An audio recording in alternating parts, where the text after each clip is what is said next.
today. Very happy that you found me on this website. I just wanted to talk to you a little bit about kinesiology. I get lots of little questions and things come up in sessions all the time, and just thought I'd take a few moments to just actually walk you through a kinesiology session. Kinesiology looks different for adults and kids. If you're an adult and you're the first time you're having a kinesiology session, we have a client intake form, which I request that you fill out. The filling out of the form is, there's two aspects of it. The first aspect is for you to ask yourself all those questions. The form is quite detailed. It's got information about what you want out of the session, what you are currently experiencing health-wise or dis-ease-wise, what your lifestyle factors consist of, your diet, your exercise, your sleep, your water intake. It's got a little bit of integration, like how does your body move? Do we feel coordinated? Are we flexible? Can we reverse our car? All of those kind of things. And then where we are within our life and our goals. So sort of assessing different aspects of our life. Now, the first reason why we have that on the form is so that you yourself are thinking about it and starting to make the connection of the dots. There's a lot of big picture dot connecting in kinesiology, and the more dots that you can connect to how you might be experiencing something in your career, but it's having a flow on to your digestion, or you might be experiencing something in your coordination and it's having a flow on effect to your skin and your boundaries, the faster we'll start to shift this energy and the less that you'll need kinesiology in the future going forward, because you have the ability to connect into your inner healing or by yourself. Having a kinesiology session just allows you to hone in, pinpoint, and work with someone that has experience with connecting the dots to allow you to do that a lot faster. The second aspect why we fill out the form is that when I get you on the clinic table, I'll use that as a list to muscle test. And what we'll start to do is we'll start to muscle test what is a stress, and we have a finger mode that allows us to hone in on the priority stress, and from there we just dig deeper. What does that mean? If that was to change, if that one aspect of your life was to change, how would that have a flow-on effect to the rest of your life? Kinesiology is fantastic because it has the ability to focus on the one thing that is both safe to release. You have the knowledge and skills to be able to deal with it, and it will have the biggest flow-on effect in your life. So there's a lot of trust the process. In kinesiology sessions, when I'm working with people for a little while, often I'll say, well, that didn't test up as being the priority to shift today. That might be relevant, but what has come up today is that we need to address that or this. And they'll go, oh, actually, yeah, you're spot on. Or they might be a little bit weary and then they walk out the door and I get a text message the next day going, oh my goodness, you were spot on. I exactly needed to process that. So however your body does that is really up to your body and your energy, essentially.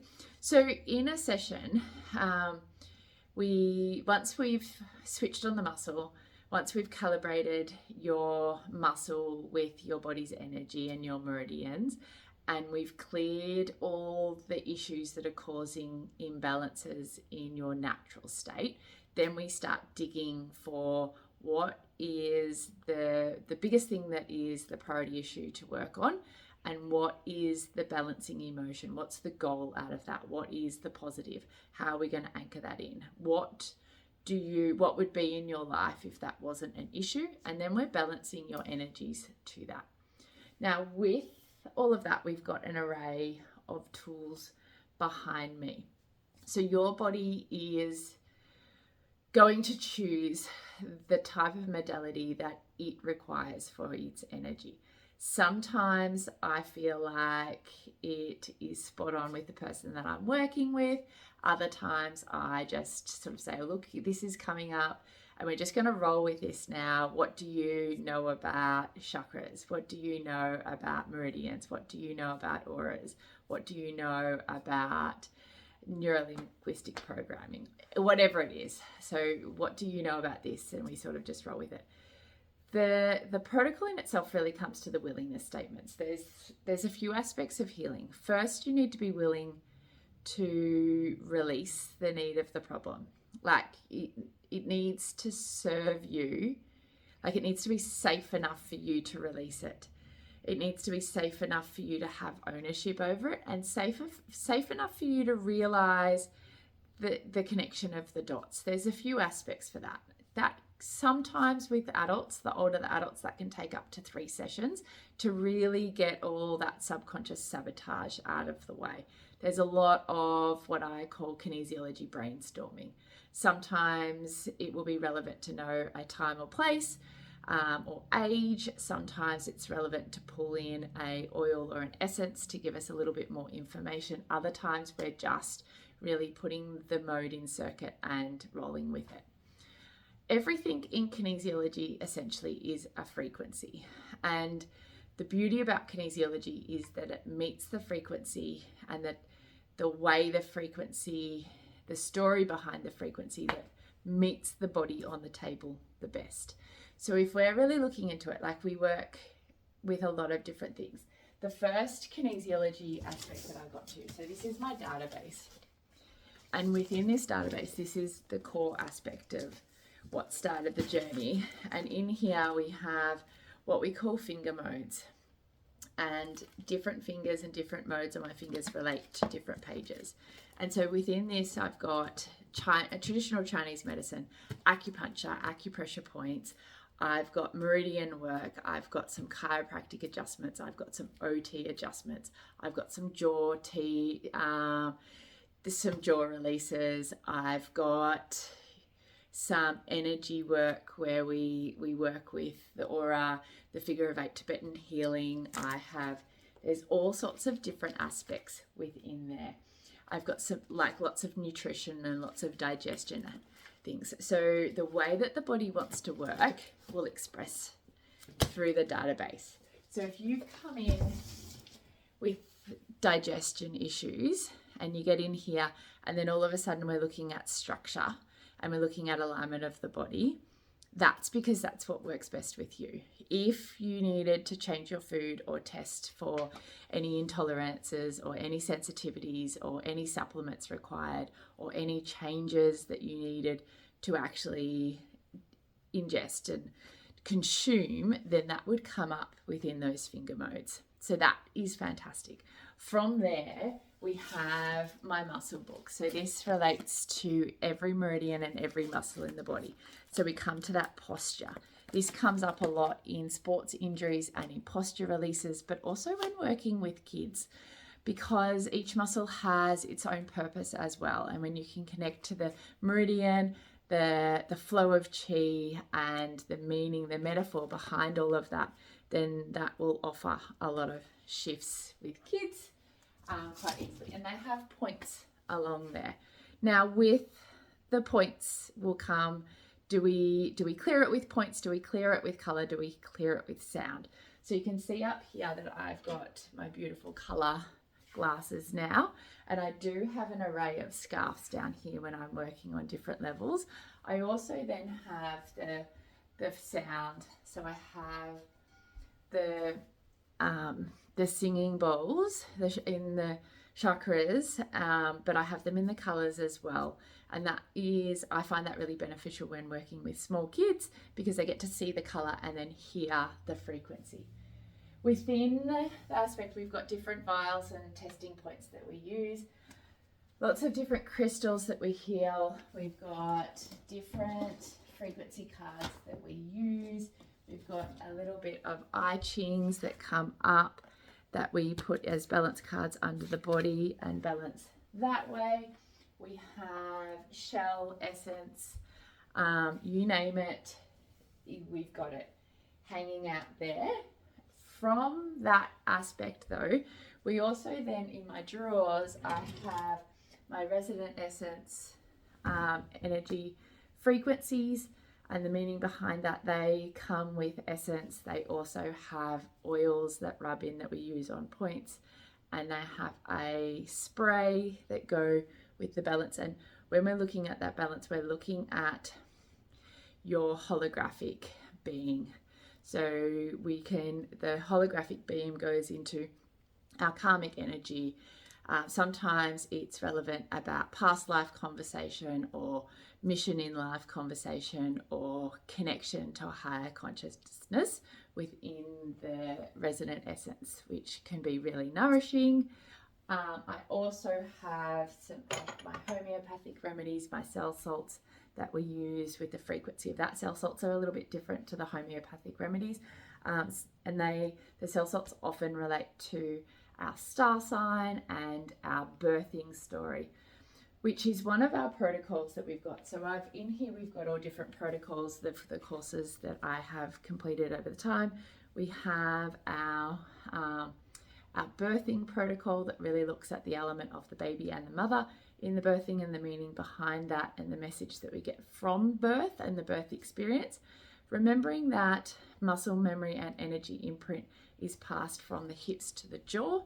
So in that birthing experience, what's happening in the last trimester, what's happening in the olfactory sense, because the baby has the ability to have olfactory connection to the mother's nervous system within the last trimester. So you're really looking at what we inherit from our parent within that short period of time, and then up until the age of 1, when our brain is on a frequency a little bit different to what we are as adults, well, a lot different to what we are as adults, and we're picking up a lot of our environment through the body language, the tone of voice, tapping into, eye patterning and connection to the breathing rate, the flaring of the nostrils. It's really quite amazing when you understand how amazing we are as human beings. So we've got that birth protocol, and in line with that, we've got a few different protocols about retained reflexes, and this is in line with sort of your OT and your speech and your learning issues, and that all those education aspects will often come back to the primitive reflexes that come online and the balances that go with that. Sometimes we start with that balance and then we end up in our database and we do the bigger picture. Often I might start in the database and end up with the protocols in the little folder. It really just depends on what is happening in your body and the story that your body requires, your conscious mind requires, to allow your subconscious to clear your limiting patterns and beliefs so that then you can achieve your goal. And with that, we have a whole lot of different charts. There's and tuning forks as well. This is my favorite tuning fork. I use it all the time. I still even use it just on my skin and my face, just nicely. But you're looking at your energy centers and opening up what's happening in your chakras with your tuning forks and your sound, and hands as well, and crystals. Like it's quite incredible when you come in and have a session. Also with that, there's a few protocols. So we've got the energy codes protocol, which looks at the mortar march, which is amazing, the movement of your body and your alignment of your energy centers in coordinating different movements. And we have our emotional code too that I use in clinic all the time, and that is the use of magnets and running magnets up your meridians and really looking at the emotions that we've held on to and who they belong to. Most of the time they're not even our own, and we've picked them up at the age of 2 or 4 or 8, and they probably served purpose there. They protected us, but they're not relevant anymore, which is amazing to have a look at. We've got some EFT and some TFT that we have and use in clinic, all different modes, lots of brain gym, lots of OT, you name it, whatever I have access in here and my knowledge and yours as well, then we've kind of got access to. We use a lot of smells and sprays to anchor things in, lots of frequencies. I've even got the IC pad, so the ability to make up different energetic remedies in glasses of water for you, or to balance your water content itself on the table. Sessions, generally, I would recommend in terms of sessions in kinesiology, you're kind of looking at 8 sessions max. From there, there's a point where there's a changing point. I talk about this all the time. Most of the time you'll come and see me because you have an issue. And depending on the issue and how long we've been holding on to it, it could take up to 3 or 6 sessions to actually clear and get to the core of that. And then what's happening? So we've built our body up and our energy up to normal. And from there, you can go on your merry way and not experience any of those issues that you came in with. And that's sort of that changing point. Choosing to come in and have sessions after that and put goals online is kind of where the kinesiology magic happens for me. So once you've cleared out all the things, your limiting beliefs and your subconscious sabotages that are stopping you, what happens when we put our career goals, our family goals, our life goals, our body goals, our sporting goals, what happens when we put them online and we find out where the stress is of achieving those goals, and then we use whatever tools we need from behind to actually make the magic happen. So if you are seeing this video for the first time and you actually want to commit to making a massive difference in your life, then you kind of want to be committing to sort of that 8 sessions. So I would say have your first session, come back 2 weeks later, have your second session. That's normally where we dive in super deep. Where if there's any neuropathways that need to be rewired, if there's any limiting beliefs that need to be changed, if there is any craniosacral stuff or jaw releases that need to happen, that's normally, or retained reflexes reset, that's normally when we do that. And then we start to get the body, the digestive system back online, flush out the kidneys and the meridians, and start to look at that seed of growth and put you in. And then from there, you're sort of looking at that every 3 weeks apart. And then you really want to then be doing that month apart and have a few of those month aparts. And then maybe on your last session, that 8th session, you're booking in something for the 6-month mark. Often I try to book that in, not so much that to pull them into the clinic, but when it comes up and they get the reminder about it, it's really, I love the conversations. That's when call me up and have a conversation on the phone with me and tell me how much different your life is after that 6 months. Maybe you come in and get a tune up. Maybe we've got other things that we want to shift, or maybe we're just setting the appointment for another 6 months so that you've got that time stamp of reflection on how far you have come, and then we just have the next conversation. Kinesiology and energy is all about community with me. I love it. I'm very passionate about it. It excites me. I don't know where I would be without kinesiology myself and the journey that kinesiology has offered me. I know this is a really long video, and if you've got all the way to the end and you still have questions, then please jump online and give me a call. What we do in the clinic is exactly the same as what we can do online in an online session. Magic happens all around. We can do lots of distance kinesiology sessions. It looks a little bit different, but again, the body just picks whatever modality it can use at that distance to get the best result for you in the safest pathway. So it's pretty good. So awesome. I hope